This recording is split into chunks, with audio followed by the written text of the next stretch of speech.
Iratxe, bigarren galdera. Momentu hauek ez dira aukeren momentuak, ez?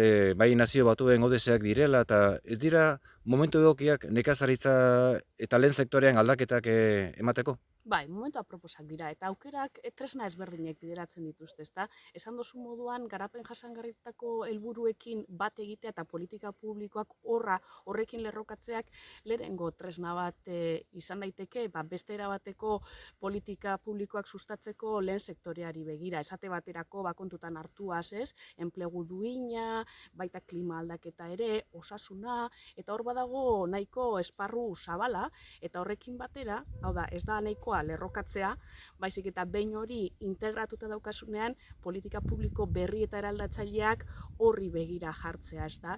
Eta honekin ODS edo garapen jasangarriko helburuekin batera, Europak badauka baita ere itun berdea, eta itun berdearen barruan badago baserritik maira estrategia, eta estrategia horren barruan hainbat gauza egin daitezke, esate baterako baserri dibertsifikatuak lagundu, transizio edo nola esan, transformazio edo eraldaketa artisautzakoa sustatu, agroekologiaren aldeko pausu nabarmen bat emon, Europak esaten duelako 2030erako agroekologian edo egon beharko liratekela lurren 25%, eta Euskal Autonomia Erkidegoan 3% dago agroekologian. Beraz, hor badago zer egina, badaudegoz aukera leio ezberdinak, eta honekin batera, justu momentu honetan, Europan dago lantzen tresna oso interesgarri bat, laguntzen plana dena, landagarapenerako laguntzen plana 2027 arte, eta horren barruan sustatu daitezke, esandako moduan, ustiategi txikiak,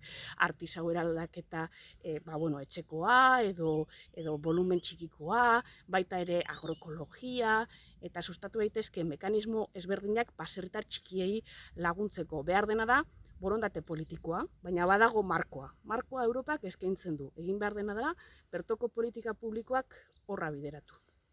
Eskerrik asko, Iratxe.